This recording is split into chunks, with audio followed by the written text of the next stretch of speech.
So today I have something special for you. I have not seen it done a lot before, and I'm very excited for it.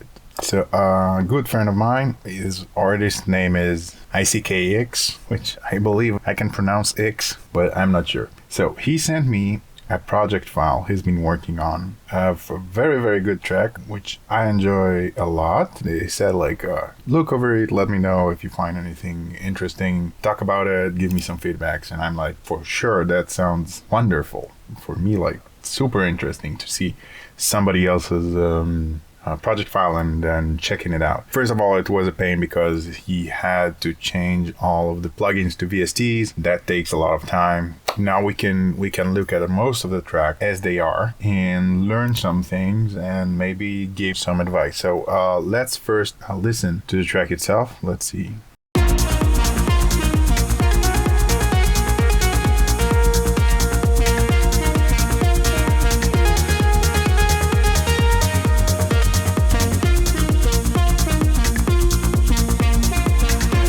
Okay, if you guys are interested, it's ICKX called The Window, and he made a special version for me just for the project file, which is awesome. So go check him out, go check this single. Very good vibes, love it. Let's see what he did. He did kick and bass, drums, percussion, arp lead, choir riser, serum stabs, pads. So basically I would divide it a little differently, but that works. Like usually I do kick bass, drums, percussions, main, and then backgrounds and effects and whatever. Okay, so kick and bass, let's hear the kick and bass. Let's hear what they're comprised of. I hear that the kick is very, a lot of punch, sends a strong message. We have here the sidechain of the kick, which is going only to the sends, which is awesome. So he took only the beginning and sidechain. Now we have the layered kick, a top bass and a sub bass. We will go through, let's see the layered kick first. Okay, so we have 3 layers, used kick 2. Looks cool, looks like he did it himself, I think. Let's see, we have the low, we have the mid, and we have the high.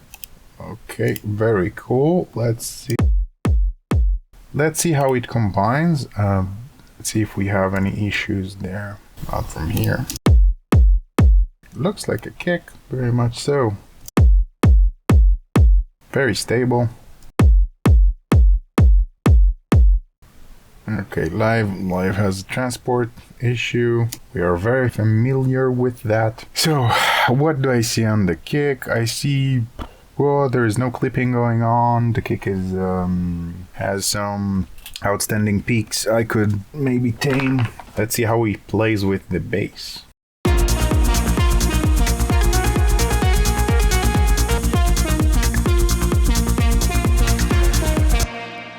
The bass, we can see the bass is louder than the kick. Maybe the average is okay, but I'm not a fan of the way it looks. There's an issue with, like, live doesn't really like to keep sync.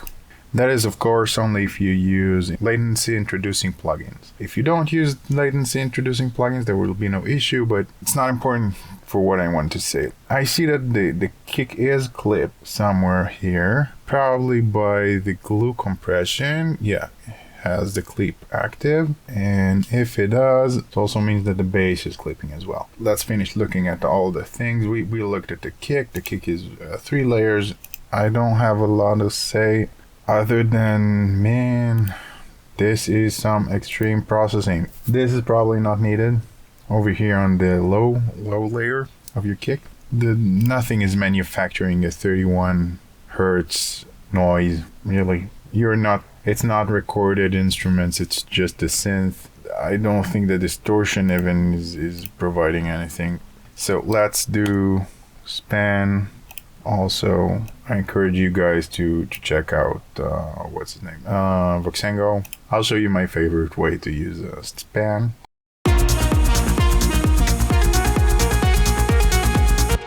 Okay, cool. Feel free to copy. Now for this, I don't think we need -96, but Well, let's keep it because I'm used to that.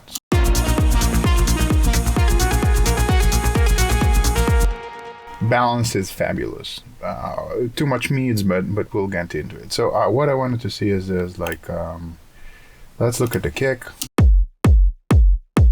And we can see that the kick is fairly filled out. I see that there is like a bump on the low end. We can maybe lower that. We can maybe raise this for a bit. And I see that there is some stereo content over here, like very, very low, but basically we don't need any of it. It's so low, I doubt that there's even a difference. One more thing, if you're going to use a compressor or any dynamic shaper other than the thing that makes your kicks, just make sure that it's going off only for the duration that you want. You don't want it to go over the other kick, because then if you do like if you do another rhythm then 4 on the floor, you're going to run into issues that the next kick is lower than the first, and it's a can of worms. Try not to do that. Let's check all of these for that.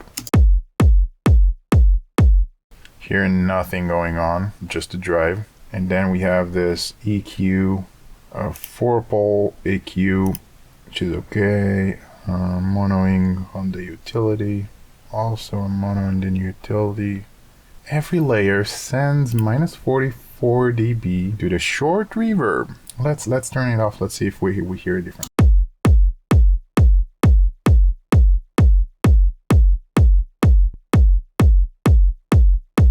What I'm doing is I flip between on and off like a bunch of times without counting, and then I try to predict if it's on or off. Couldn't tell. I thought this was on, so no need. Get rid of it. Less noise for the devices to deal with later. I see there is also a lot of filters going on. Why are we not doing one large, like one filter on the over here? I don't know. I'll keep it like that. Again, no need for that for this EQ. Let me show you what I'm doing when I'm doing on and off. Just a second. I bump the waveform when I'm doing that.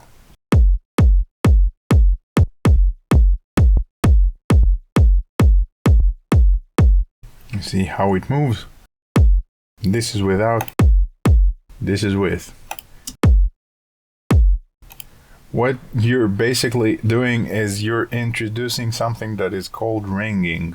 Filters, especially high order filters like 4 poles, like anything above 1 pole, I think, if I recall correctly, like 2 pole, 3 pole, 1.5, whatever, is going to introduce some ringing. So over here, this is with. Check out how long the ringing is until here, almost 120 milliseconds. Without it, it closes here. With it, it goes like, it rings a lot. It's nothing terribly audible. When you do it to a lot of sounds, your sound starts smear a little bit. It will be harder to mix. Let's just take it off, okay? I'm going to save a new version. One thing I want to do, I want to clip it before it goes anywhere else. So I'm going to use Live's audio effects. Can I do no high quality? Yeah, thank you. Okay, let's see if I can do, if I recall correctly, there's, maybe somebody can correct me. I think there's no way of moving both the drive and the output, right? Ew.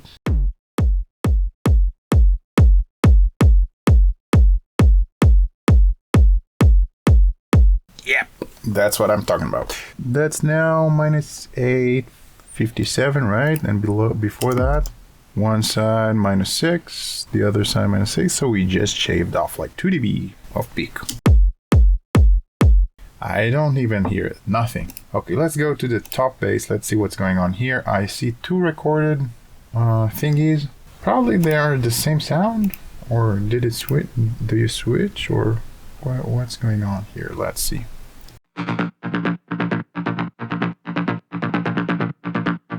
That's the same sound.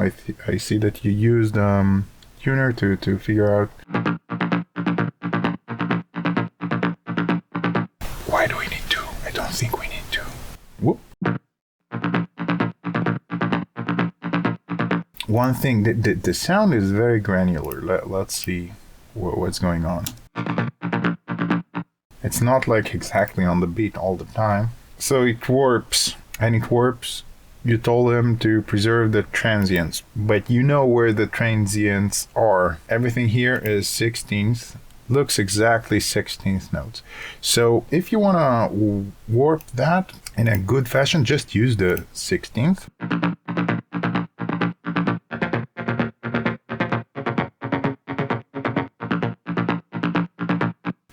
Do you notice? Like, much more clean.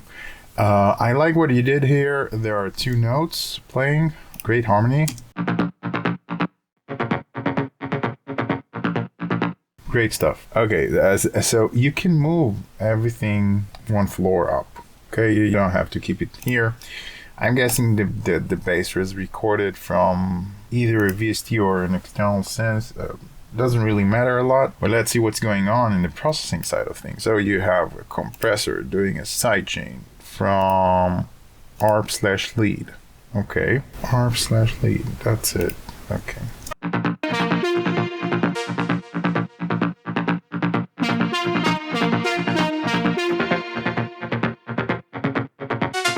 I think I understand what went through your mind. Like you say, okay, these are taking up the same frequency space, so let's move one to make room to the other. I get it. Moves, bass is playing, just so I remember. Okay, another compressor is doing what?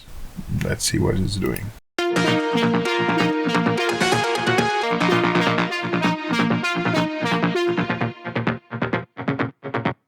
If you're going to do a compression with a sidechain, okay, this one is doing like what, -1 gain reduction, and then after it you're doing another compression that's doing more than the first one.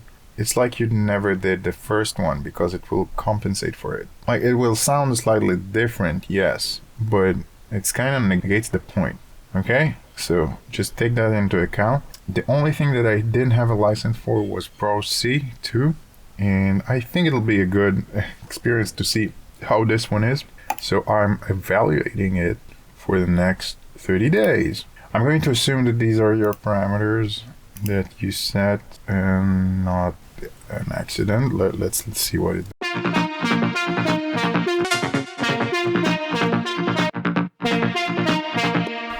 Okay, so this one is ducking the top bass against the kick, which is okay. Take the sidechain from sidechain kick, okay.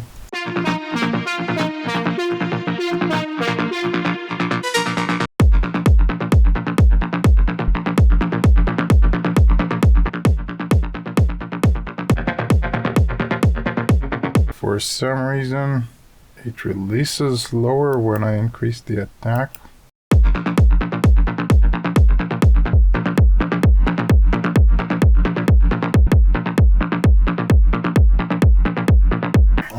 The volume of the bass is a bit loud. Let's tune that a little bit. Of course, we don't need things on the master, in my opinion. Some people like to mix into things on the master. I'm not for it. Okay, so we got only to the Pro C, and then you have transient shaping enhancement. Then you have a filter, which is moving, that's cool. High pass, which is moving, that's cool. In my opinion, yeah, when you do a volume curve, you retire your volume control over here. That's possible to do, but I don't recommend it. I also see there is something here going on, band 1, EQ, which one is it? I'm guessing it's this one. Frequency goes up.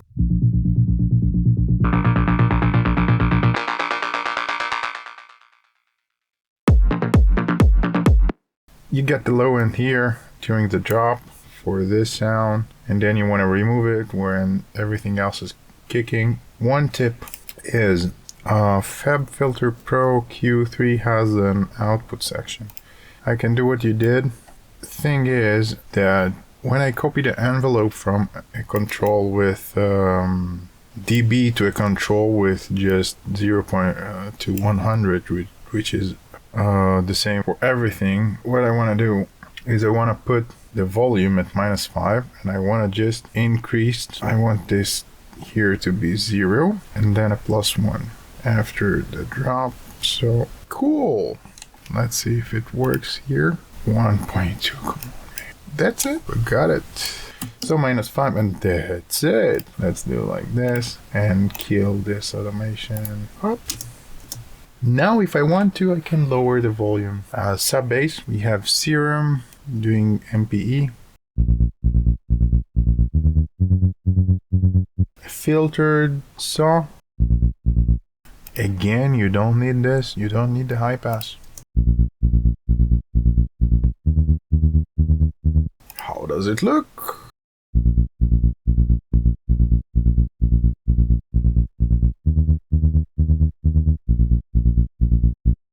It's shifting your whole waveform a little bit up and reducing all the good subby things. The fat sub. Let's hear it again.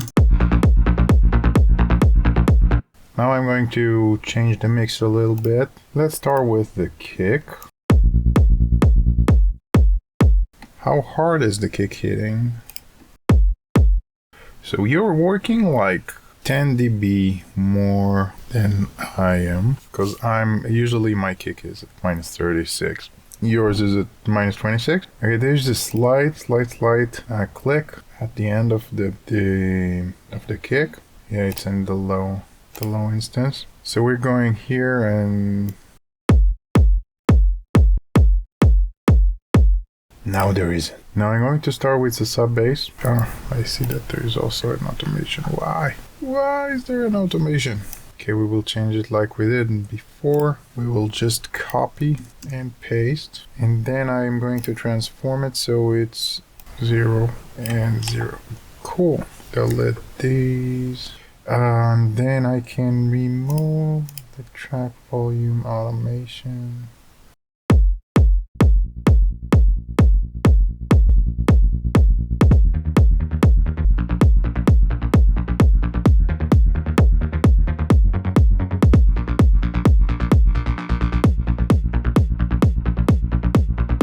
You might wanna do some saturation on that one as well. Let's make our life easier a little bit.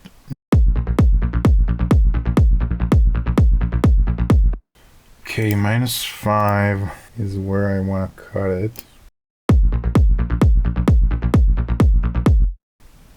You can do more. A little bit less. Cool. Now, there is no saturation going on, and nobody told me. Why didn't you guys tell me?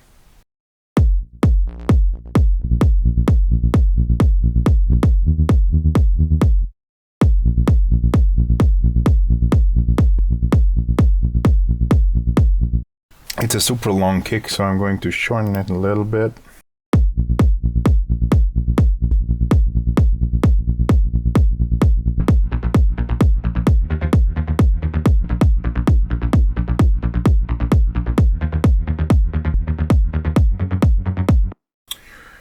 Okay, lowered the middle of the kick a little bit, both basses. Lower them a little bit, and I think now it breathes a little bit more. Shorten the kick a little bit. Helps strengthen the groove. I think that pretty much covers the kick and the bass. Let's hear it with the rest.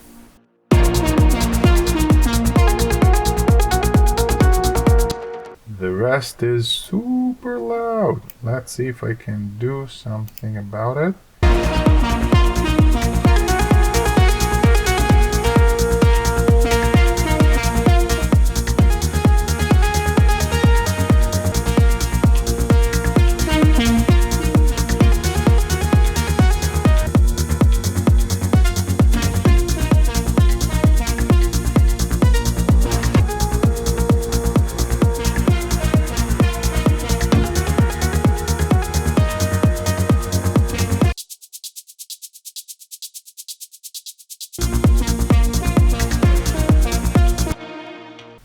think there's no running from just mixing it again.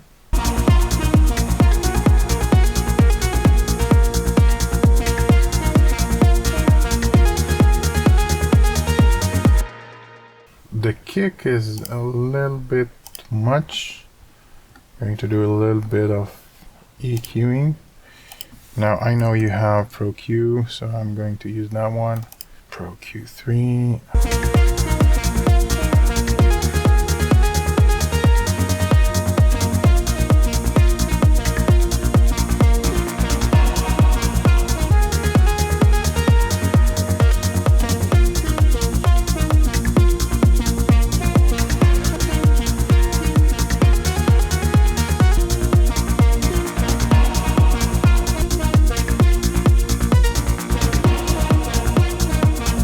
Okay, one more thing.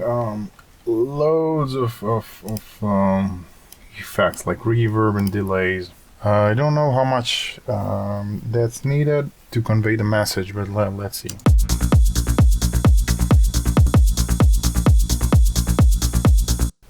Okay, so we want the hi-hats somewhere here. Let's see if I can do smoothing.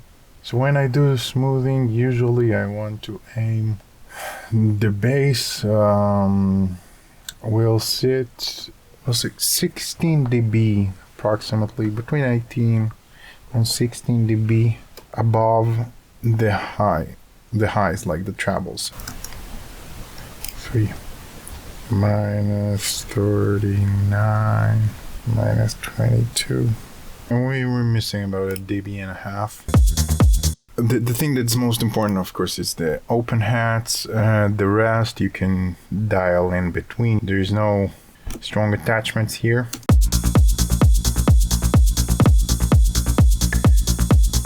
Let's do the ARP thingy.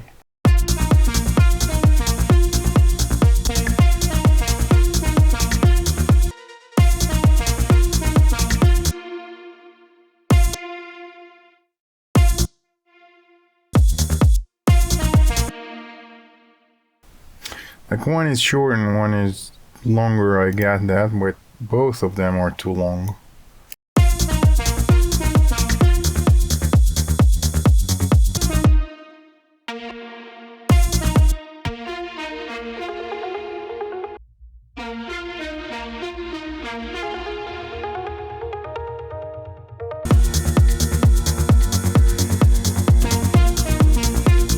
For today, we reached the lid, and I was just going to approach the ARP and then all the rest here, because I think we're pretty much done. So good project, great things going on. I think there are a lot of small points that could make this even more, like right now I think it sounds better.